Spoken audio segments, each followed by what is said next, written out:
deftere kuuɗe sahabaɓe ɓen.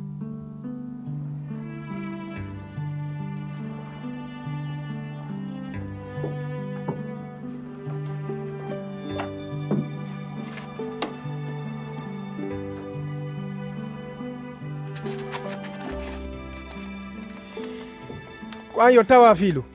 mi yewtuno ka deftere an aranere fi kala ko Isa nangano waɗugol e jannugol ha e ñalande ƴentinede makko ɓawto o yamirde sahabaɓe ɓe o suɓɓinoɓen immorde ruhu seniɗo on ɗum ko ɓen ɓe o holliti himo wuuri ɓawto o warede ɓe o waɗani seedeji ɗuɗuɗi fi ummutal makko ngal o feeñani ɓe e nder balɗe 40 himo haalana ɓe fi laamu Allah ngun. ñande goo ko wondi e maɓɓe o yamirno ɓe wota ɓe woɗɗito Yerusalem kono ɓe habbo fodaari baabajo on o wiiɓe ɗum ko ndindi mi wolani on fii mum ko fii Yaya kañum ko ndiyan lootirayno kono onon e nder balɗe ni ko ruhu seniiɗo on lootirte ɗon. nde tawno hiɓe mottodiri takko makko ɓe landimo ɓe wi'i joomi hara ko e on saayi joɗɗintinta laamu Israyila ngun. o jaabiɓe o wi'i wona onon haani andude fewndoji e saayiji ɗi baabaji on toɗɗori bawgal mungal e mun ɗin kono onon on heɓa e bawgal nde ruhu seniiɗo on ari e mon. wono on seedeɓe e Yerusalem e diiwal Yahuda ngal fof e diiwal Samariya ngal fof haa ka kattuɗe leyɗe. ɓa o gañiɓe wowlande ɗum o fewndo ko ɓe ndaratamo o ƴentina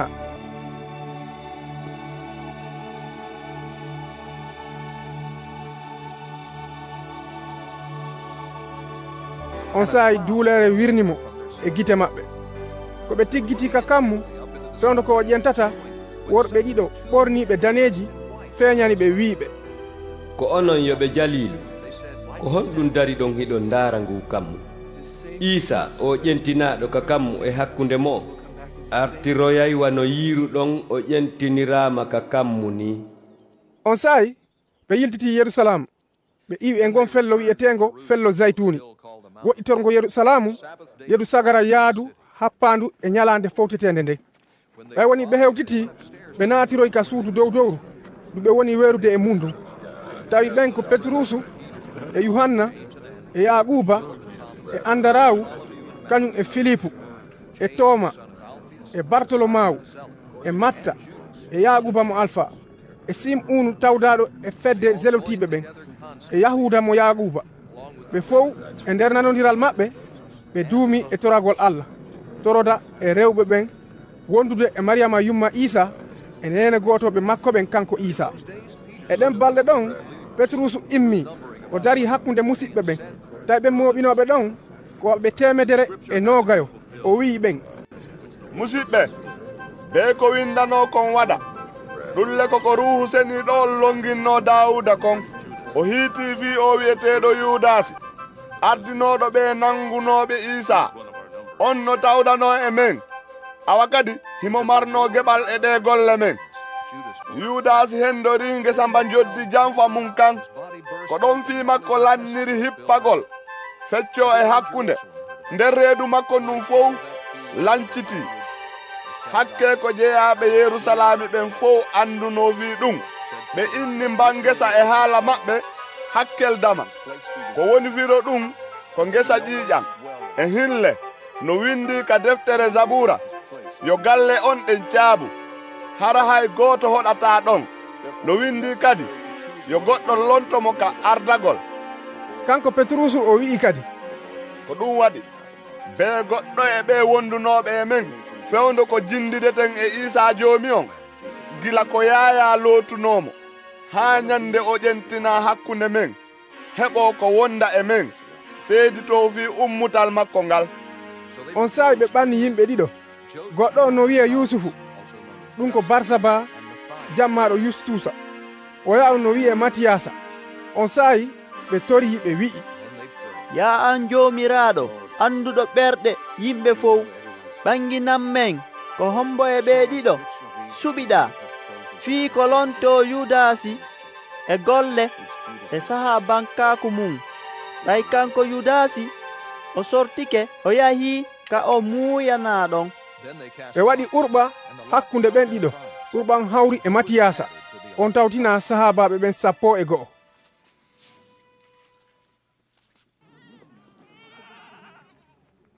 nde ñalande juldere wiyetende pentacosta hewtuno tawi ɓe fof hiɓe wondi nokku gotum.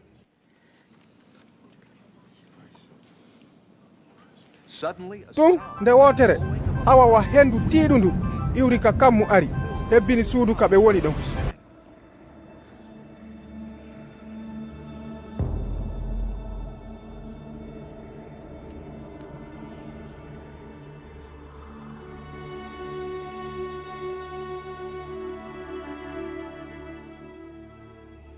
on saayi waɗenɗe yite feeñani ɓe ɓe sendodiri ɓe woni e hoore mo kala e maɓɓe.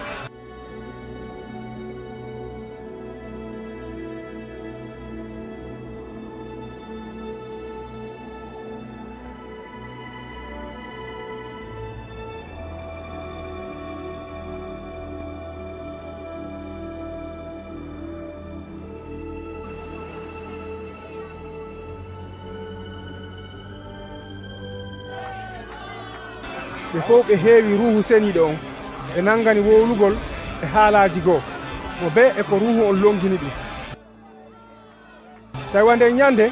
yahudiyankeɓe rewoɓe allah iwruɓe e leyɗe aduna on fof no yerusalam. e nder ko hawa kan waɗata kon jama moɓinoɗo ɗon on jiiɓi sabu ko kala e maɓɓe nanayno ɓen no wowla e haala mum kan tigi kon. ɗum ngalɗini ɓe ha feƴƴiti e hoore hiɓe wi'a hara ɓe yimɓe wonɓe wowlde ɗo fof hinaɓe diwal jalilu ko honno nanirɗen ɓe no wowla e haala ka muyniɗen kan tigi. ɗum ko enen ɓe fartiyankoɓe e maadiyankoɓe e elamiyankoɓe e ɓe hoɗuɓe mesopotami e ka diwal yahuda e ɓe kapadosi ɓen e ɓe ponti ɓen e ɓe asi ɓen e ɓe firgi ɓen e ɓe pamfili ɓen e ɓe misira ɓen e ɓe jeyaɓe e ndi leydi libi kawtirɓe e sireni e iwruɓe romu ɓen. ɗum ko yahudiyankeɓe ɓen e naatuɓe e diina yahudiyanke ɓen e jeyaɓe kereti ɓen e arabeɓe ɓen. enen ɗo fof en nani hiɓe wowla e haala mo kala emen fi kuuɗe allah mawɗe ɗen. tawi ɗum no ngalɗini ɓe fota ɓe fof ha hiɓe jiɓi ɓe nangani wi'idirgol. ko honɗum ɗum holli? kono woɓɓe no awmotonoɓe wi'a ɓe ko yaruɓe ha mandili. on tuma petrusu immodi e sahabaɓe ɓen 11 o ewni jama on o wi'iɓe ko onon yo yahudiyankeɓe e kala hoɗuɗo yerusalam heɗite konguɗi an ɗin andon ɗum ɗo ko fi hina ko sikkuɗon kon ɓe wona mandiluɓe ni ko wallu ha on ni e hino ko annabi yu'ila wi'uno kon himo wi'i allah daali ka balɗe sakkitore mi tippinay ruhu an on e hoore kala tagaɗo ha heewa on say ɓiɓɓe mon worɓe e rewɓe haaloyay ko allah longini ɗum sukaaɓe mon ɓen yi'oya feññinanɗe mawɓe mon ɓen hoyɗoya koyɗi kanko allah o daali kadi ko non woniri e ɗen ñalaaɗe ɗon mi tippinay ruhu an on e hoore jeyaaɓe am ɓen worɓe e rewɓe ɓe haala ko ɓe longina mi waɗa kadi kaawakeeji ka kammu dow e maandeeji ka hoore leydi ɗum hara ko ƴiiƴan e yiite e duggal curki naange ngen wayloo ni ɓe lewru ndun kadi wayloo ƴiiƴan ɗum ko aɗo ñalaande joomiraaɗo on hewtude ɗum ko nden ñalaande mawnde teddunde on say kala jantotoɗo inde joomiraaɗo on dandoyte. kanko petrusu o wi'i kadi ko onon yo israilayankeɓe heɗiteeɗi konguɗi an ogol ko wiyeteeɗo isa o jeyaaɗo nasirata on mo allahu on ɓanginiri yeeso mon kawakeeji moƴƴi e kuuɗe e maandeeji konko allah warri e makko e hakkunde mon wono andirɗon non tigi ɗum ko on waɗaɗo e joge tippude e eɓɓore allah nden e gandal makko adingal ngal kanko allah warirɗon mo wattugol mo e juuɗe heeferɓe ɓen ɓen waririmo fempugol wenga allahu on immintinimo o sottimo e ndin muusendi mayde ko fii hari gasataka nguli mayde kin jogomo ton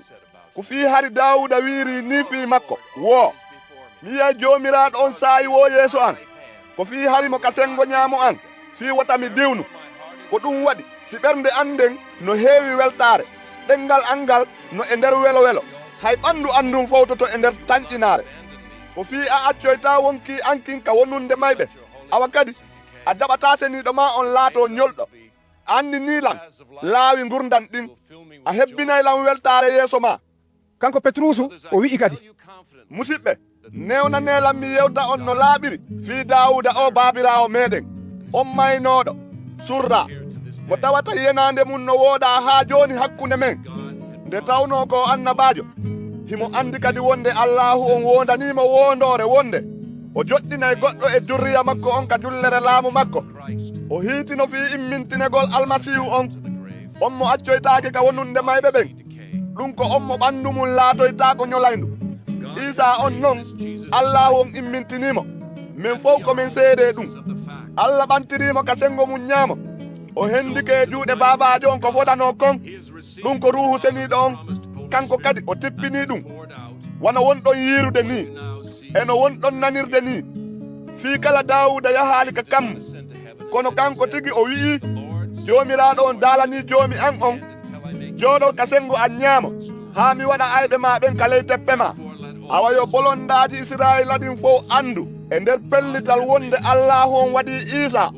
o mo fempunoɗon almasihu e joomi. ɓeɓe nani ɗum naati e ɓerɗe maɓɓe ɗen on sahi ɓe wi Petrusu e ɓeya sahabaɓe musidɓe ko honɗum men haani waɗude. Petrusu wi'iɓe tuuɓe mo kala e mon kadi looto mande kisi e inde Isa almasihu on fii yaafuye junubaji mon ɗin on sayi on heɓay dokkan ruuhu seniiɗo on ko fii fodaari ndin ko fii mon e fii ɓiɓɓe mon ɓen e fii kala woɗɗitiiɗo ɗum ko kala ɓen ɓe Allah joomiraaɗo men on noddoyta.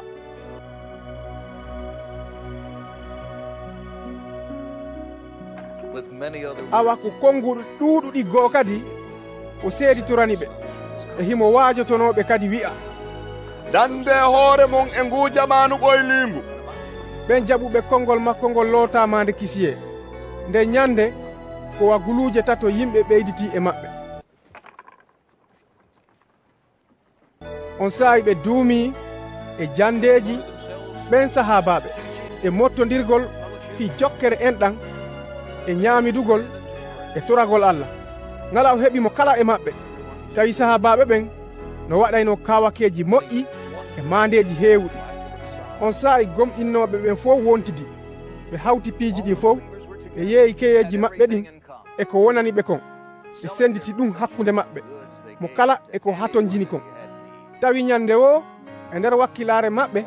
e nanodiral hiɓe wontidi hiɓe ka juulirde mawde awa kadi ɓe ñaamideno ka nder cuuɗi ɓe ñaamida e nder welo welo e ɓernde laaɓunde ɓe manta Allah ɓe heɓayno kadi sulfu jama on fof jomiraɗo on kadi no ɓeydirayno moftal maɓɓe ngal ñande wo ɓen wonaɓe dandede ñande goo tawi Petrusu e Yuhanna no yahude ka juulirde mawde ka waɓutu juuleteɗo e saa'i 10 on ɗum hawrodiri aaden jibindinaɗo e boofoyagal no addede joɗɗine ka dambugal juulirde mawde wi'etengal dambugal fotugal fii toragol naatoɓe ɓen ka juulirde won wowirannomo non kanko jukkunnajo on ñande wo no o yiruno Petrusu e Yuhanna no e fii naatugol o tori yoɓe okkormo kono Petrus e Yuhanna teñƴinimo ɓe wi'i ndaarimen kanko kadi o teñƴini ɓe mo tañƴinino heɓigolɓe goɗɗum kono Petrusu wi'imo mi mara kaalisi ma kanŋe kono noon mi okkorte ko mi jogii kon immo waawa yahude e inde Isa almasihu on o jeyaɗo Nasirata.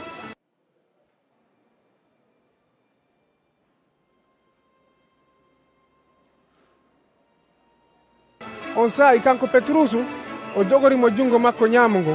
o imminimo tun koyɗe on ɗen e kolɓule mum ɗe sattiti o hawti kisan o nangani yaadu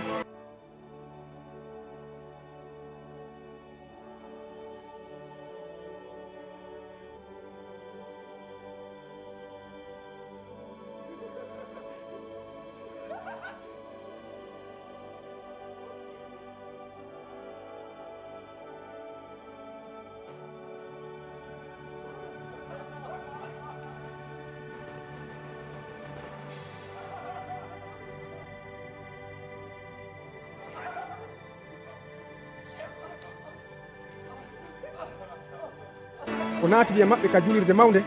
e hoore himo yaha hocco manta Allah. Jama on fof yii himo yaha manta Allah. Ɓay ɓe anditi wonde ko kanko joɗotono toro ka dambugal julirde mawde wiyetengal fotugal ɓe ngalɗi ɗum ɓe haawi fi konko o waɗana. Kono tawi on jokkunnajo ala seedude e Petrus e Yohanna. Jama on fof dogiri kaɓe woniri ton. Ɗum ko ka tungarru wiyetendu tungarru Sulaymana e hoore hiɓe ngalɗi. Ɓay Petrus yii ɗum o wi'i jama on, ko onon yo Israila yankeɓe ko fi hon ɗum ngalɗan ɗon fi ɗum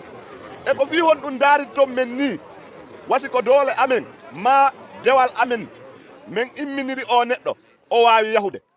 Awa kadi on Allah Ibrahima e Isaka e Yaquba ɗum ko on Allah baabiraaɓe men ɓen o mawninino on jiyaaɗo makko. Ɗum ko Isa on mo hendinno ɗon Pilatu lanɗo on yedduɗon. Ɗum ko on mo o aadino accitugol. Kono onon yedduɗon on seniiɗo feewɗo toriɗon sulfu fii on accitane warnoɗo yimɓe goo. Warɗon on wonɗo daƴƴere gurdan ɗan. Kono Allahu on immintinimo e hakkunde mayɓe ɓen komin seede ɗum ko tippude e gomɗingol inde makko nden kanko Isa waɗi si o neɗɗo sattiti ko immorde e inde Isa nden e gomɗingol e mayre on waɗi si o neɗɗo yeɗa cellal timmungal yeeso mon on fof. Joni noon yo musidɓe miɗo andi onon e hooreɓe mon ɓen ko angal andude warrunoɗon ɗum. Kono ko non Allahu on laatiniri konko o longinno annabaɓe ɓen fof ko adi ɗum ko wonde almasihu makko on no haanuno tampude. Joni noon tuube ruttoɗon fiyo junubaji mon ɗi monte fiino jomiraɗo on yeɗira on saa'iji fowtere immorde e makko e fii no o additirana on almasihu mo fodano ɗon. Ɗum ko Isa himo haani wonude ka kammu ton haa tuma Allahu on heeɗintini ko o daalirno annabaɓe makko laaɓuɓe ɓen kon fof gila law. Musa wi'uno Allah jomiraɗo mon on yaltinanoyay on annabajo wawɗo wa am min e hakkunde musidɓe mon ɓen ko yon heɗoyomo kala ko o wi'oyi on. Kono kala on mo heɗoyaaki on annabajo o suutete e hakkunde jama on. Kanko Petrus o wi'i kadi annabaɓe hiitinoɓe ɓen fof gila e Samuila haa e hikkiɓe makko ɓen hari hiitinoke fiiɗe ñalaɗe ɗo ko onon woni ɓiɓɓe annabaɓe ɓen e ahadi ndi Allahu on ƴettanno baabiraɓe men ɓen ka o daalanno Ibrahima wonde ɓen nguureji aduna on fof barkinte sabu jurriya ma on ko fiimon onon taw Allahu on addirno o jiyaɗo makko mo o immintini e hakkunde mayɓe ɓen fii ko barkinira on sendugol mo kala e mon e waɗugol ko boni. o fewndo ko Petrus e Yohanna yewtata ɗum jama on yottinoɓe sadaka ɓen e hoorejo aynoɓe julirde mawde nden e sadusiyaɓe ɓen ari ko fii hari ɓe haaɓi ko ɓen woni waajade jama on kon e ko ɓen woni ɓanginde kon wonde koye Isa ummutal mayɓe ɓen woni ɓe fawi ɓe juuɗe ɓay hari niɓɓi ɓe sokiɓe haa bimbinde ñande. Kono buy e naninoɓe ɗin konguɗi maɓɓe gomɗini adaduɓe yimɓe gomɗinɓe ko waɓe guluuje jowo bimbinde ñande yeesoɓe yahudiyankeɓe ɓen e mawɓe maɓɓe ɓen e jannoɓe fiisariya ɓen mottodiri Yerusalem wondude e Hannana ɗum ko yottinowo mawɗo sadaka on e Qayyafa e Yaya e Iskandar e ɓeya jeyaɓe e gorol yottinowo mawɗo sadaka on. Ɓe addi Petrusu e Yohanna hakkunde maɓɓe ɓe landiɓe ɓe wi'i hara ko mbawti honɗi ma inde honɗe waɗirɗon ɗum. On saayi Petrusu hewɗo ruhu seniɗo on wi'i ɓe ko onon yo yeesoɓe jama e mawɓe ɓay hande meɗen landitede fi moƴƴere nde min waɗani aaden jukkunnajo e noone no dikkinira awa ande fota jama Israila on fof kadi anda koye inde Isa almasihu on o jeyaɗo nasirata ɗum ko on mo fempunoɗon Allah immintinimo e hakkunde mayɓe ɓen ko sabu on o neɗɗo sellinira o dari yeeso mon ɗo ko Isa on woni hayre nde onon mahoɓe ɓen hawkunoɗon nden wonti hittunde ka soɓɓundu ko fii kisi e heɓorta goɗɗo goo si wona Isa almasihu on sabu hay gooto okkaaka inde goo ka ley kammuɗo nde waweten daɗirde sabu mum si wona nde makko nden. ɓay ɓe yii pellital Petrusu e Yohanna ngal ɗum ngalɗini ɓe ɓe ndaari ɓe tawi ɓe ko ɓe yinkoy koye janga ɓe anditiri ɓe ko ɓe wondayno e Isa kon nde tawno ñawdaɗo on no dari takko maɓɓe ɓe tawi ala fus ko ɓe jaabo ɓe yamiri yo ɓen yaltine ɓe accana ɓe mbatirdu ndu on sayi ɓe diisodiri hakkunde maɓɓe ɓe wi'i ko honɗum waɗeten ɓe ko fiinno henani kala hoɗɗuɗo Yerusalem wonde ɓe waɗi ka wakke moƴƴo tiiɗuɗo en wawata le yeddude ɗum. joni non fii wota ɗum lollu ɓuri ni e hakkunde jama on haɗenɓe sattinanenɓe wota ɓe wowlan hay gooto nde inde hande kadi. On sahi ɓe nulitani Petrusu e Yuhanna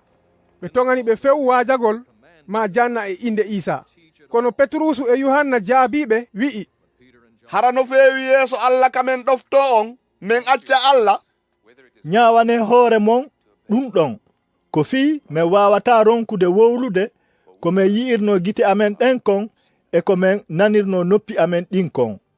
ɓe ɓeydi ɓe sattinande fii ɗum, kono ɓay ɓe heɓayi feere no ɓe donkiniraɓe, sabu ko jama on fof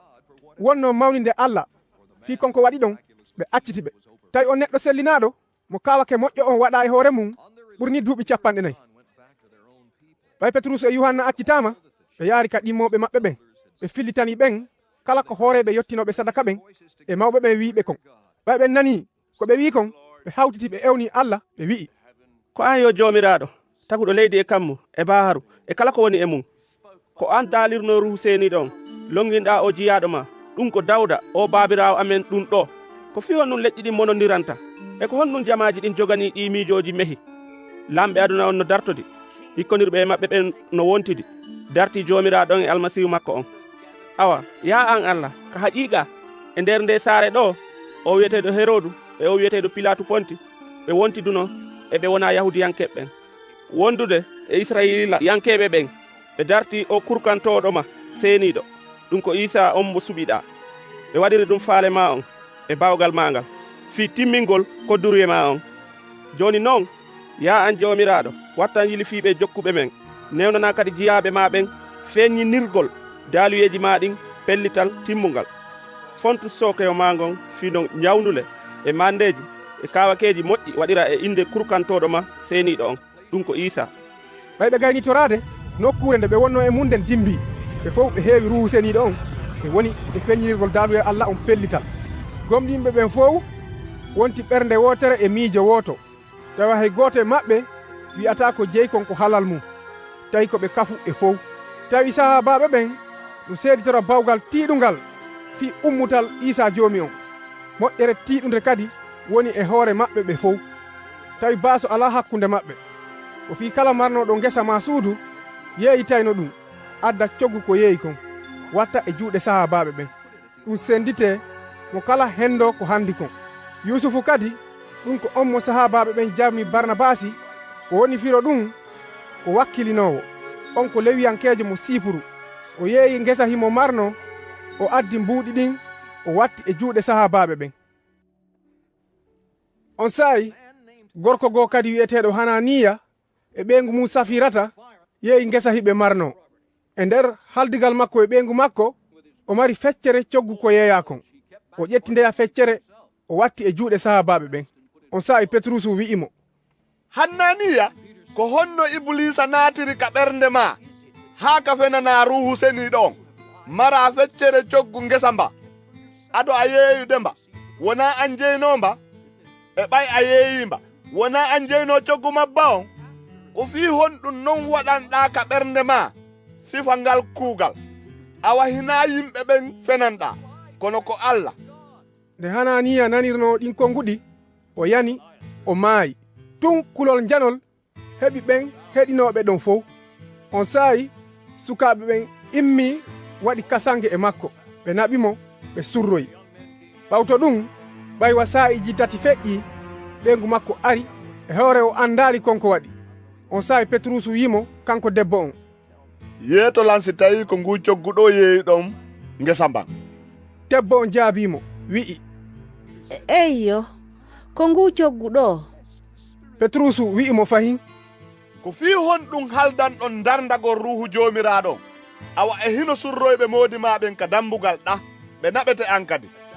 ɗon kisan o yani e ley koyɗe Petrusu, o maayi. Wako sukaɓe ɓe naatata ɓe tawi kanko debbo on kadi o maayi. ɓe naɓimo ɓe surroyi takko moodi makko. Kulol moolanagol kadi heɓi moftal ngal fof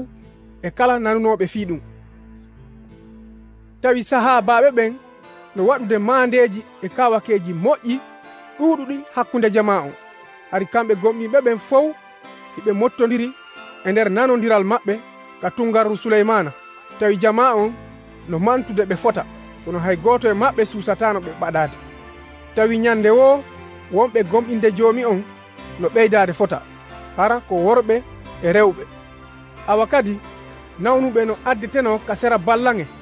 walline e buutuji ma e gate fiinde Petrusu no feƴƴa haysi koyo ɗowdi makko ndin hawru e goɗɗo e maɓɓe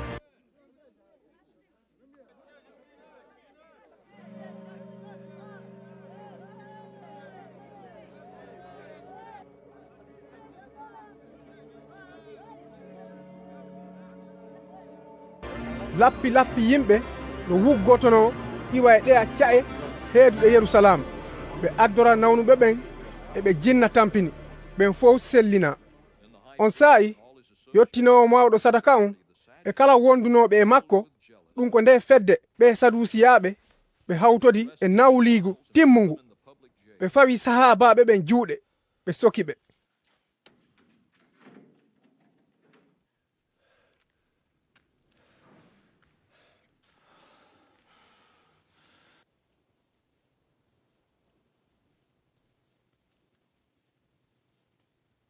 kono e nder on jemma malaikajo jomiraɗo on udditi baafe kaso ngon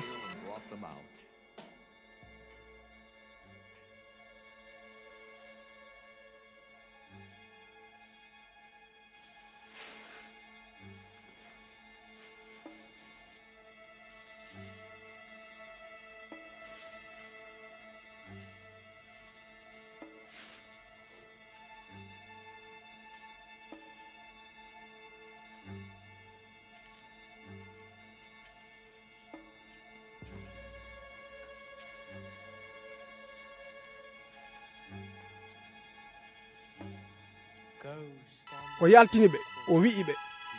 yahe wono yonka juulirde mawde feññina non jama on kala konguɗi fiiɗan gurdan kesa ɓay ɓe nani ɗum no weetirno ɓe naatoy ka juulirde mawde ɓe woni e waajagol on saa'i yottinowo mawɗo sadaka on e wondiɓe mum ɓen hewti ɓe nodditi dental fewjoɓe ɓen e dental mawɓe bani Israila en ɓen fof ɓe immini ko yahana sahabaɓe ɓen ka kaso ɓay ɓen suufaɓe hewti laati ɓe tawari ɓe yaka kaso ɓe yiltiti ɓe hunitiɓe ɓe wi'i min yahuno min tawi kaso ngon no sokira no hollori ayninaɓe dame ɗen kadi mo be e ka woni kono ɓayi men udditi min tawali hay goto nder ton nde hoorejo aynoɓe juulirde nden e hooreɓe yottinoɓe sadaka ɓen nanirno ɗin konguɗi ɓe jiɓi fi ɓen e ko honno fi ɗum sakkitoroyta tun goɗɗo ari wiiɓe e hino yimɓe ɓe sokkuno ɗon ka kaso ɓen ka waajoto jama on ka juulirde mawde to on saayi hoorejo aynoɓe ɓen e suufaɓe mum ɓen yahani ɓe addi e ɓaawo doolugol ɓe sabu ɓe huluno wota jama on fiɗirɓe kaaƴe ɓayɓe addiɓe ɓe darni ɓe yeeso dental fewjoɓe ɓen on saayi yottinowo mawɗo sadaka on landoriɓe ni wi'i hiɗon andi hari ɓen haɗino on few waajorko nde inde joni noon e hino on lanni lollinde waajuji mon ɗi Yerusalam e hoore ɗum hiɗon faala fawde ki wonki o neɗɗo e hoore amen on saayi Petrusu e sahabaɓe ɓen jaabiɓe wi'i ko Allah ɗoftete e di yimɓe ɓen on Allah baabiraɓe men ɓen immintini Isa on mo warirɗon fempugol e leggal wenga Allahu on ɓantirimo ka sengo mum ñaamo waɗimo ardotoɗo e dandowo fi okkugol Israila en feere no ɓe tuubira e no ɓe yaaforane junubaji menen e ruhu seniɗo mo Allahu on yeɗi ɓen ɗoftiɓemo komin seede ɗum ɓay ɓen nani ko ɓen sahabaɓe wi kon ɓe hiɓɓi haa ɓe faalaɓe warude kono farisiyajo jannowo fi sariya on wiyeteɗo Gamaliyiya mo jama on fof hooli hawti ka nder dental yamiri yo ɓen sahabaɓe yaltine ton taho on saa'i o wi'i ko onon yo Israila yankeɓe wattane yila e ko miijiɗon waɗugol ɓe kon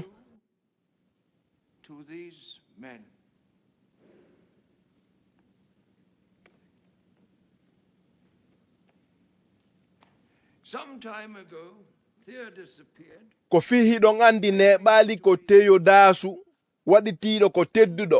immi mo wa yimɓe 400 iwtirno ɓaawo mum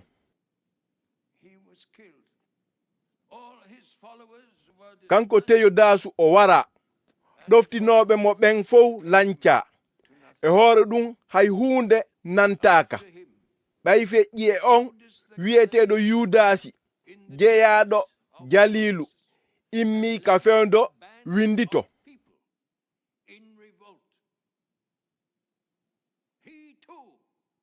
o ɗaɓɓi yimɓe ko iwtira ɓaawo makko on kadi mbula ɗoftinoɓe mo ɓen fof kadi saakita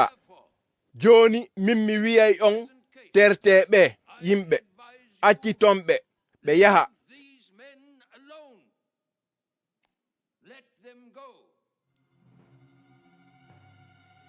si tawi ɗe eɓɓoje ma ɗe kuuɗe ko e neɗɗanke en iwi ɗe bonoyay si tawi non ko e Allah iwri haray on wawataɗe bonnude rene fi wota on wonu haɓidoɓe e Allah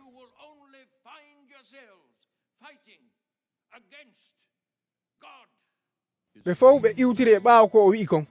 on saawi ɓe nodditi sahabaɓe ɓen ɓe focci ɓe ɓe haɗi ɓe wowlugol inde Isa ɓe acciti ɓe kamɓe kadi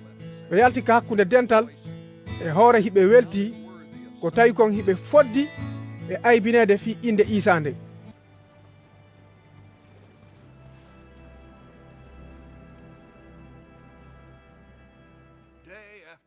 tawi ɓe haaɓatano waajagol janna ka juulirde mawnde e ka cuuɗi fi kibaru moƴƴo Isa almasihu on nde tawno taalibaɓe ɓen no ɓeydade tun eɗen balɗe ɗon yahudiyankeɓe wowlowɓe haala greki wonɓe hakkunde maɓɓe ɓen woni e ŋurŋurtugol ɓeya yahudiyankeɓe sabu ko ɓen welsindi waɗalngol kenguɓe maɓɓe ɓen ko ɓen handi ñande wo kon on saayi sahabaɓe ɓen 12 nodditi taalibaɓe ɓen noɓe fotata fodde ɓe wi ɓen hanaka acciten daali e Allah on fi sendugol ñameteji tun ko ɗum waɗi ɓe musidɓe suɓe hakkunde mon yimɓe jeeɗiɗo hara ko holniɓe hewɓe ruhu Allahu on e faamu ko halfinen ɗe golle ɗum menen men duumoto e toragol e kurkanagol daaluye on ɗin konguɗi weɗi ɓe no ɓe fotata fodde on saayi ɓe suɓi o wiyeteɗo Astefana on ko neɗɗo hewɗo gomɗinal e ruhu seniɗo on e Filipu e Porokor e Nikanura e Timuna e Parmena e Nikolasi mo ka wiyeteɗon Antiyewsi Siri on ko natunoɗo e diina yahudiyanke on saayi ɓe weɓitani ɓe sahabaɓe ɓen ɓe fawi juuɗe munɗen e hoore maɓɓe du'aniɓe tawi daaluye Allah on no layude tun adadu taalibaɓe ɓen no ɓeydade fota e nder Yerusalem e hoore ɗum jama yottinoɓe sadaka ɗuuɗuɗo no ɗoftade gomɗinal ngal tawi Astefana on hewɗo sulfu e bawɗe no waɗayno kawakeji moƴƴi mawɗi e mawdeji hakkunde jama on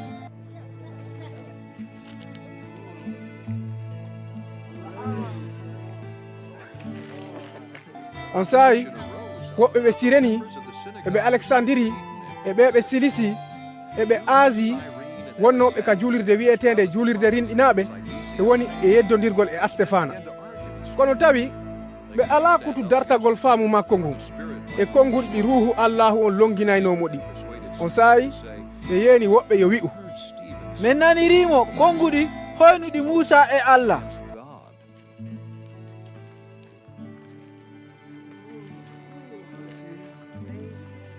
ko ni ɓe ƴuniri jama on e mawɓe ɓen e jannoɓe fi sariya on ɓen ari nangiri Astefana doole ɓe naɓimo ka dental fewjoɓe ɓen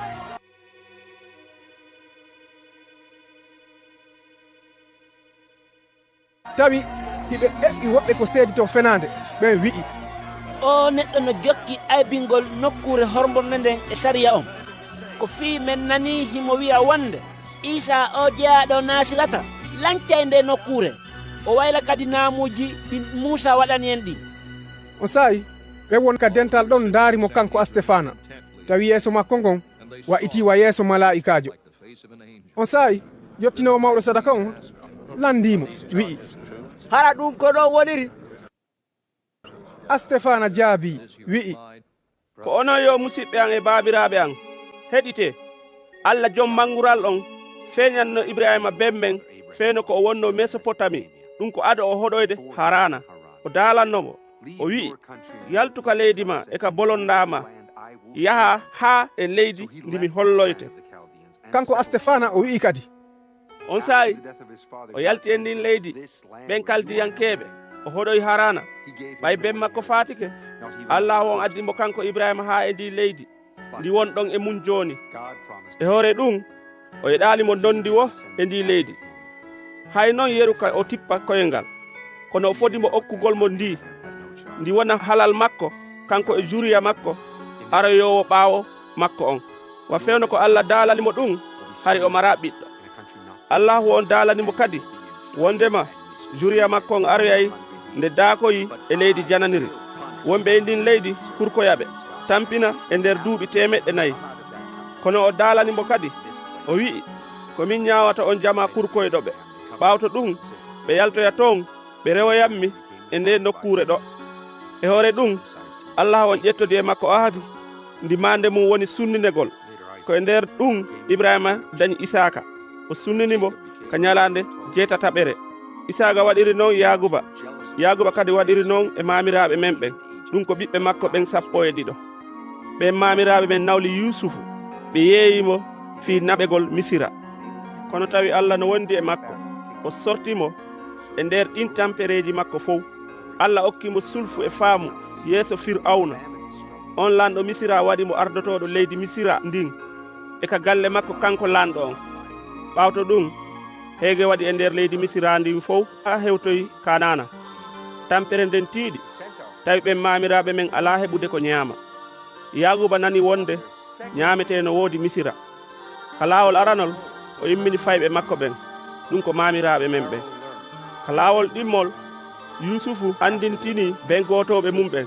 ko on saayi fir'auna andi iwdi yusufu ndin on saayi yusufu immini ko yahana ben makko yaguba e ɓeŋure mum nden fof tawi ɓen no yonuno 70 e jowo kanko yaguba o yahi misira ko ɗon kanko e ɓen mamiraɓe men ɓe faati ɓe naɓa sakima ɓe wattinoya ka berɗe ɗe ibrahima ittuno kaalisi soodi sakima ɗon e juuɗe ɓiɓɓe hamura ɓen nde tawno saayi on ɓadike ka allah on hunna ko o foduno ibrahima kon tawi jama makko wonɗo misira on no ɓurtute tun ɗuuɗude haa nde goɗɗo mbo andano yusufu laami misira on lanɗo ɗayni leñol men ngol o tampini mamiraɓe men ɓen haa o hawkini ɓe ɓiɓɓe maɓɓe ɓen fii wota ɓen wuuru ko feewno on saayi ɗon muusa jibina tawi himbo laba yeeso allah o muynina lebbi 3 ka galle ben makko ɓay o accama ka yaasi jiwo fir'auna on hoccimo neyirimo wa ɓiɗɗo mum on saayi muusa janna gande misira yankoɓe ɓen fof o woni tiiɗa konngudi e kuuɗe ɓay woni o timmini duuɓi 40 o miiji e ɓernde makko fi ƴewtoyagol musidɓe makko ɓen ɗum ko bani israila en o yi goɗɗo e ɓen musidɓe makko no tampine o ari dandugol mo o yottanimo o wari misirayankojo on tawi himo sikka musidɓe makko ɓen faamay wonde allahu on yeɗiɓe kisiye tippude e sookeje makko ɗen kono kamɓe ɓe faamali ɗum bimbinden ñande o yaltiti e hakkunde woɓɓe e ɓen musidɓe makko ka piirata o woni e moƴƴintingol hakkunde maɓɓe o wiiɓe ko onon woni musidɓe ko fii hon ɗum mo kala e mon no tampina oya kono wonnoɗo tampinde ñokondo mum on wikki muusa wii kombo waɗuma lanɗo e ñaawowo e hoore amen ka faalalal warude wano warirɗa misirayankojo on noon hanki sabu ngol konngol muusa dogi yahi daakoyi e ndi leydi wi'etendi midiyani o dañi ɗon ɓiɓɓe ɗiɗo duuɓi 40 ɓawto ɗum malaikajo feeñanimo e loyngol yiite ka pita on woni sumude ka wula fello sinayi ɓay o yii ɗum kanko muusa o ngalɗi fii konko o yii nde tawno himo ɓadade fii teñƴingol o nani joomiraɗo on no wi'a ko min woni allah joomiraɗo baabiraɓe ma ɓen allah ibrahima e isaka e yaguba on sayi muusa diwni tawi suusata daarirde toon joomiraɗo on daalanimo kadi wi'i solu paɗe maɗen ko finde nokkure nde wonɗa e mum ko nokkure hormorde o daalanimo kadi o wi'i mi yi tampere jama ma wonɗo misira on mi nani woytaango maɓɓe ngon mi jippike fii jattingolɓe o daalanimo kanko muusa o wi'i miɗo immindema misira kanko astefana o wi'i kadi ko muusa on mo ɓe hay finnoɓe wi'i kombo waɗuma lanɗo ma ñaawowo kon Allah immini tippude e ballal malaikajo feeñannoɗomo ka pitahun on fi wonugol lanɗo e sottowo ko on yaltini ɓe e hoore waɗugol kawakeji e mandeji e nder leydi misira ha naɓani ka baharu boɗejo e ka wula e nder duuɓi 40 ko Musa wiwno banni Israila en wonde Allah yaltinanoyayi on annabajo wawɗo wa an min e hakkunde musidɓe momɓe feendo ko jama o mottodirno ka wula ko kanko wonduno e malaikajo yewtaynoɗomo on ka fello Sinayi wondude kadi e mamiraɓe men ɓe ko kanko kadi Allah yeɗi daaluyeji gurnan ɗin fi hewtingol en ɗi kono tawi mamiraɓe men ɓen faalaka mo ɗoftade ɓe bugitimo tawi ɓerɗe maɓɓe ko misira fewti ɓe wi Haruna moƴƴinan min allaji ko ardo min ko fi men anda ko heɓi Musa o yaltinɗo men leydi misira e nder ɗen balɗe ɗon ɓe moƴƴini nandolla ga'un nagge ɓe addani ndun nandollaru sadaka ɓe weltori konko ɓe moƴƴiniri juuɗe maɓɓe on sayi Allah on hucci ɓe o accidi ɓe e rewgol koode ɗen ka kammo wano windor noon ka deftere annabaɓe ɓen ka o daali ɗon ko onon yo bolonna Israila fewno hirsayno ɗon waɗon sadakaji ka wula e nder duuɓi 40 hara ko min waɗanayno ɗon ɗum kono ɓay on rewi o allajo wi'eteɗo Muluka on rewi kadi nde hoodere o allajo mon wi'eteɗo Ronfa ɗi nandolaji ɗi moƴƴinɗon fi ko rewon min kadi mi bugoto on tonin Babila tawi mamiraɓe men ɓen no wondi e rewirdu ndu seeɗitore nden woni e mundum ka wula toon wano yewtidaynoɗo e Musa on yamirirnomo yo ndu moƴƴinire noon e sifa no o hollirnomo noon kadi ɓay mamiraɓe men hikkiɓe ɓen ɗon ɓen ƴettitindu ɓe yaadi e mayru tippude e yamirore Yasuwa e ndi leydi ɗi leƴƴi ɗi Allah bugitino yeeso maɓɓe ndu lutti ɗon ha hewti e Dawuda on mbo Allah on yeɗi sulfu o tori ka o darnana Allah Yaguba on suudu kono ko Sulaymana wonno ko darnani mo suudu e hinle joom ɓural ɗon hoɗata e ko goɗɗo mahiri juuɗe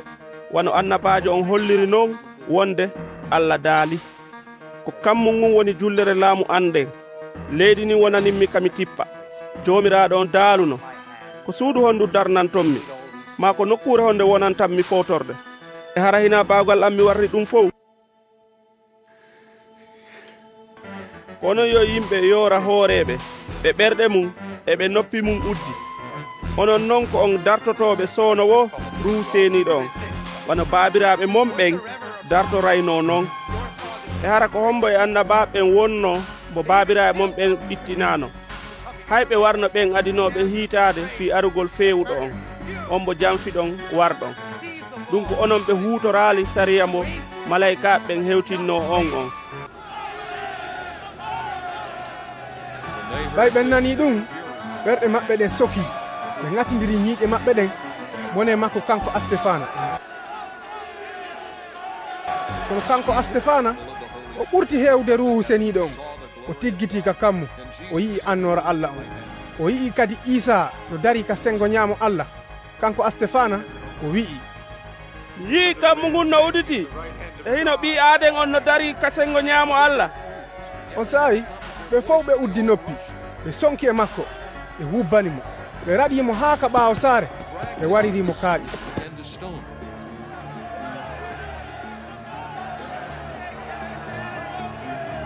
seedeɓe ɓen acci coñci mum ɗi e ley koyɗe suka no wi'e Sawulu wa fewndo ko ɓe fiɗatamo kanko Astefana kaaƴe yahimo tororde ni wi'a fayo joomi Isa jaɓɓo wonki yankin on saayi o jicci kadi o ƴewni ko tiiɗi o wi'i joomi wota fawo junubu e hoore ɓe no o ganirno wowlude ɗum o timmi tawi Sawulu no wonani fi mayde Astefana nde ñande jokkere mawnde heɓi dental gomɗinɓe wongal ngal Yerusalem haa ɓe fof ɓe saakiti ɓe yaari e ngal diwal Yahuda e Samariya si wona sahabaɓe ɓen on saayi yimɓe ɓe dewal ɓen surri Astefana ɓe fesimo kadi fota tawi Sawulu kañum ko lancaynoɗo moftal gomɗinɓe ɓen